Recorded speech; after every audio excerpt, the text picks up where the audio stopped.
प्रताप अपना सर तुम्हें भेंट करता है। और कोई गिफ्ट था नहीं, यदि ब्रिटिश एम्पायर को कभी भी आवश्यकता पड़े तो सर प्रताप तुम्हारे लिए सर कटाने के लिए तैयार रहेगा। कहते हैं उस दिन शाम को जब खाने का प्रोग्राम था, डिनर का जब प्रोग्राम था, तो रानी ने कहा कि मेरे पास सर प्रताप बैठे।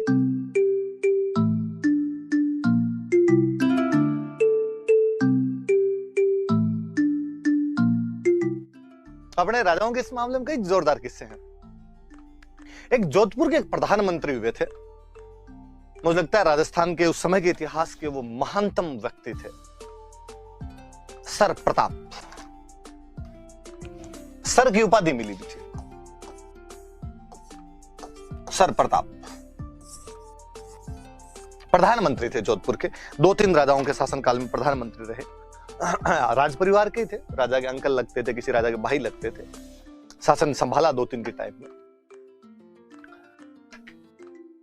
इनके लिए है कि ये बहुत ही एजुकेटेड, खुद पढ़े लिखे नहीं थे पर एजुकेशन को बढ़ावा देने वाले थे।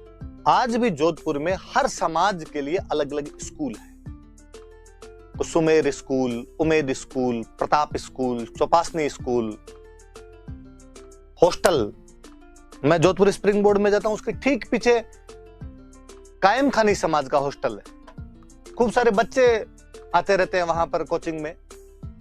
मैं दिन बाहर खड़ा था, बच्चे लो सर चलो चलो हमारे हॉस्टल पीछे ही है सर, पीछे चलते हैं, चाय पिलाते हैं आपको। मैं उनके साथ हॉस्टल चला गया। हॉस्टल के आगे लिखा हुआ था महाराजा उमेद कायम खानी छात्रावास।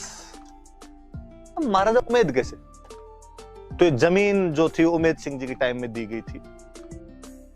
ये बिल्डिंग उनके टाइम के अंदर बनी थी, इसलिए नाम ये रख दिया गया। मुझे लगा यार उस समय उन लोगों में इतनी दूरदर्शिता थी कि उनको लगा कि नहीं यार हॉस्टल नाम की भी कोई चीज होनी चाहिए। ये सब सर प्रताप का असर था। राजा भले ही कोई रहा हो पर वो सर प्रताप ही थे करवाने वाला। आज भी जोधपुर हाई कोर्ट में सर प्रताप की मूर्ति लगी हुई है।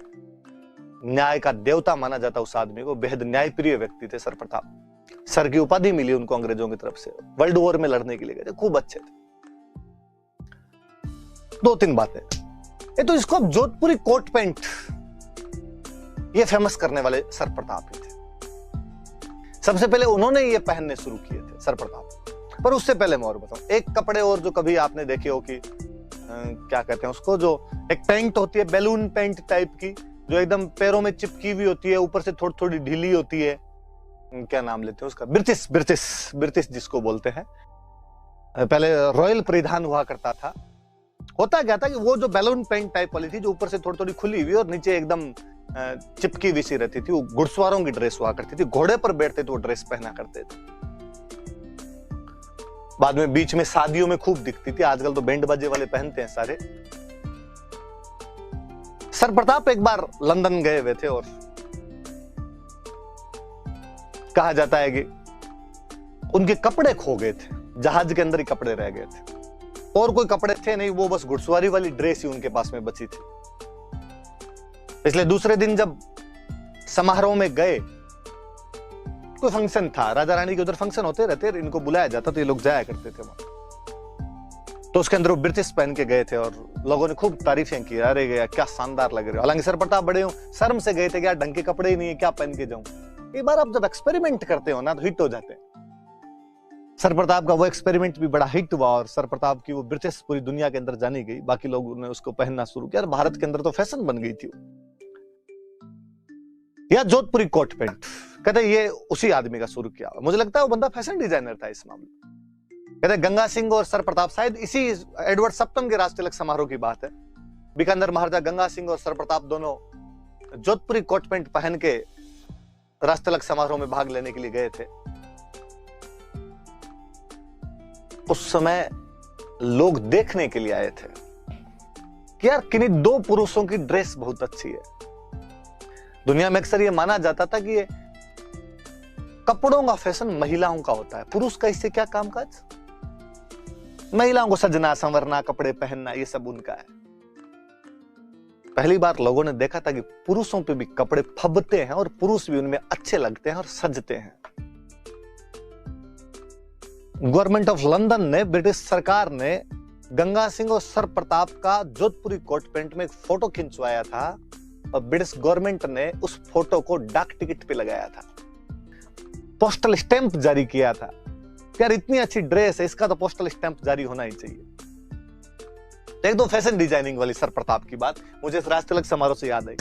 फिर उनके दो चार किस्से हैं। एक तो अंग्रेजी उनकी मेरी तरह बहुत कमजोर थी, ज्यादा अच्छी अंग्रेजी नहीं बोल पाते। एक बार कोई एक अंग्रेज महिला आई हुई थी, उसको जोधपुर घुमाने के लिए निकले।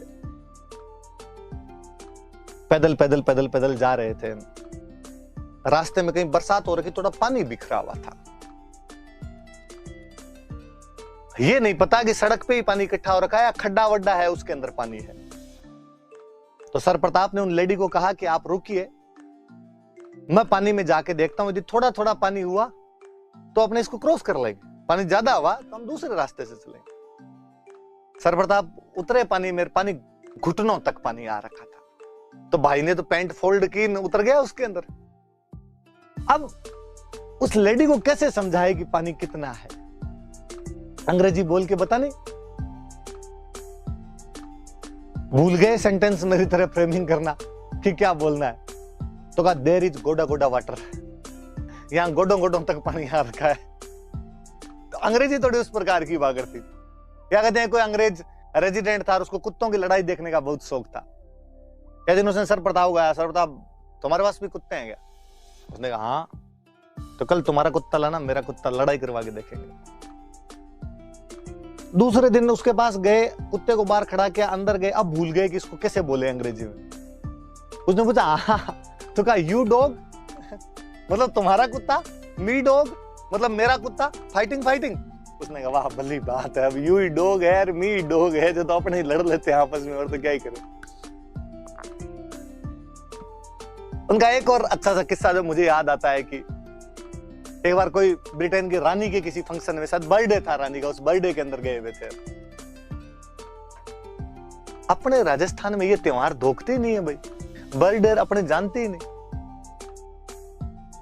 और जाने क्या, अपने बर्थडे पता भी तो नहीं होते कब आता है। मम्मी को पूछ लें कि बर्थडे कब आता है, तो मम्मी अभी भी वैसे बताती है, कहा अपने गोरती गा ब्याई ने 20 साल तू हो। कब गोरती गा ब्याई थी, कब मैं हुआ था? जकी साल आपने चीना होया, 20 साल तू हो। चने कोई 5-7 साल में एक बार होते हैं यार, एग्जैक्टलीसन किसको याद रहे। इसलिए अपने ज्यादातर की तो जो बर्थ डेट है वो 1 जुलाई से 10 जुलाई के बीच मिलती है। स्कूल गए, मार साहब का नाम लिखो, साटा बर्रो कितना बर्रो हुए, 5 बर्रो है। मार साहब वो 1 जुलाई से 10 जुलाई के बीच में नामांकन चल रहे होते हैं, उससे 5 साल पीछे ले जाके लिख देते हैं 6 जुलाई 2015। अपने जन्म तिथियां वैसी है, तो अपने यहाँ बर्थडे मनाना रही को जानता ही नहीं था, पर बुलाया है तो भाई चले गए यहाँ से सर प्रताप। वहां तमाम राजा आए हुए, ब्रिटेन की रानी का बर्थडे, पूरी दुनिया इकट्ठी हो रखी, दुनिया के बड़े बड़े राजा आ रखे, सब महाद्वीपों पर अंग्रेजों का कब्जा, सबके पास में गिफ्ट। सर प्रताप खाली, सर प्रताप को यह भी नहीं पता था ये भी देना होता है। सर प्रताप ने किसी से पूछा इस चिलकने कागज में क्या है? उन्होंने देखा कागज, तू नहीं लाया क्या? उनको मांगते केवल खाना खाना ही आ गया, ये गिफ्ट होता है, गिफ्ट देना होता है। तो यार हमारे मनाते नहीं है त्योहार, हमें क्या पता क्या देना होता है क्या नहीं देना होता। दिवाली मनाते हैं, हम बता देते हैं दिवाली पे क्या क्या होता है। उनका अब तेरी बेइज्जती हो जाएगी।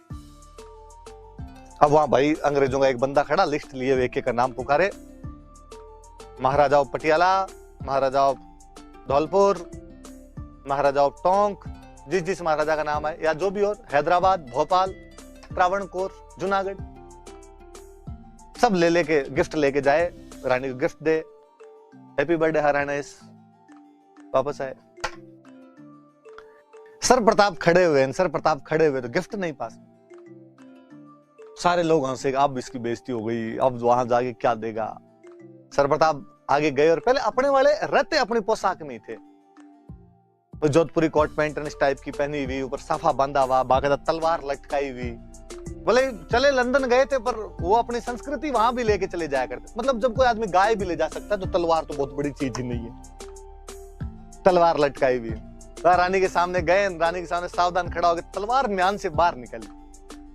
म्यान से बाहर निकली तो वो बॉडीगार्ड से भाग के उन्होंने कहा आज सल्टाएगा रानी को, जिसमें शक नहीं है। उन बॉडीगार्ड्स को अपनी टूटी फूटी अंग्रेजी में समझाया, stop stop, I want to talk queen.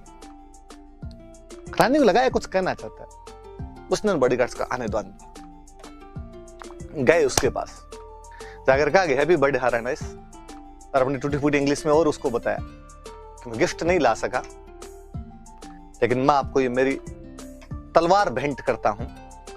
तलवार उनके हाथों में दी और कहा, अपना यूं गर्दन झुकाई उनके सामने और कहा कि सर प्रताप अपना सर तुम्हें भेंट करता है, और कोई गिफ्ट था नहीं, यदि ब्रिटिश एम्पायर को कभी भी आवश्यकता पड़े तो सर प्रताप तुम्हारे लिए सर कटाने के लिए तैयार रहे। और रानी क्या खुश हुई, रानी को लगा यार ये जीने मरने की कस्में भी उनके उधर नहीं हुआ करती थी, अपने ये चांद तारे तोड़ लाऊंगा, वो प्रैक्टिकल होते हैं, उनको भाई तारे कैसे तोड़ लेगा, तू कैसे जा सकता है ऊपर, कैसे तोड़ सकता है। अपने लड़कियां पूछती नहीं है कि भाई कैसे, थोड़ा ज्यादा हो रहा है, देख चांद तारे नहीं टूट सकते, साइंस नाम की भी कोई चीज होती है। रानी बड़ी खुश हुई, उसको ये डायलॉग पहली बार सुनने को मिला। कहते हैं उस दिन शाम को जब खाने का प्रोग्राम था, डिनर का जब प्रोग्राम था, तो रानी ने कहा कि मेरे पास सर प्रताप बैठे। रानी दिन में इंप्रेस थी। मुझे कई बार लगता है कि गंगा सिंह ने सिक्कों पर विक्टोरिया इंप्रेस नहीं लिखवाया था, विक्टोरिया इंप्रेस लिखवाया था कि विक्टोरिया हमसे इंप्रेस हो गई है, और वाकई विक्टोरिया इंप्रेस ही थी उनसे। सर प्रताप को अपने सबसे पास में बिठाया, सर प्रताप बैठे, खाना नहीं खाया जाए, वो कांटे छुरी वाला जो खाना था वो खाना नहीं खाया जाए। थोड़ी देर में जैसे तैसे करके खा खुआ के कहा भाई दाप गए, अपने टूटे थे नहीं, ठीक है रे छोड़ो रे, जब वाह दाप गए। हाथों हाथ सर्वेंट पास में खड़ा था, वेटर पास में खड़ा था, एक लाया कटोरी, उसमें गर्म पानी, उसमें नींबू। अपने को आज दिन तक नहीं समझ में आया कि होटल वाले गर्म पानी नींबू क्यों देते हैं। सर प्रताप को उस टाइम तो कैसे ही समझ में आता। ला के रखा, सर प्रताप ने कटोरी का हाथ लगाया, कटोरी पानी गर्म दिखा, उन्होंने कहा वेरी गुड, कितने समझदार लोग हैं, ये गोरे बापड़े भले, इनको पता है हमारे यहाँ ठंड पड़ती है, हाथों के चीकनास लग जाए, मुंह के अंदर खाते हैं तो घी वगैरह जम जाए, इसलिए ये लेके आए कि भाई यदि कोई चिकनास जैसी चीज भी आपने खाई है तो ऊपर ये पानी पी लो, नींबू और लाएं, हाजमा सही रहे। निचोड़ा नींबू उसके अंदर है, पानी पी लिया। पानी पिया तो आसपास वाले सब लोग हंसे, अरे इसको तो यही नहीं पता कि पानी पीने का नहीं होता है, ये पानी हाथ धोने का होता है। पर जब आसपास वाले हंसे तो रानी को बहुत बुरा लगा। रानी ने हाथों हाथ अपना बाउल मंगाया, नींबू निचोड़ा और वो पानी पी लिया। अब वहां बैठे तमाम राजा अपने बाउल में अपना नींबू निचोड़ रहे थे और उसका पानी पी रहे थे। तो अपने राजाओं के खूब किस्से हैं कि जब लंदन जाते तो कई खटके हो जाया करते थे जी इनके। माधो सिंह वाला छोटा किस्सा है, पर आप आओ तब देखना ही। और सर प्रताप के बारे में और कई जानकारियां जहां से भी आपको मिले, पढ़ना, बहुत भले व्यक्ति थे सर प्रताप, मतलब दूरदर्शी आदमी था। राजस्थान का दुर्भाग्य है कि गंगा सिंह और सर प्रताप उस समय के दो सर्वाधिक दूरदर्शी व्यक्ति थे, और दोनों का निधन आजादी से पहले हो गया था। यदि आजादी के बाद रहते तो शायद राजस्थान भारत के अंदर और अच्छी भूमिका निभा पाता।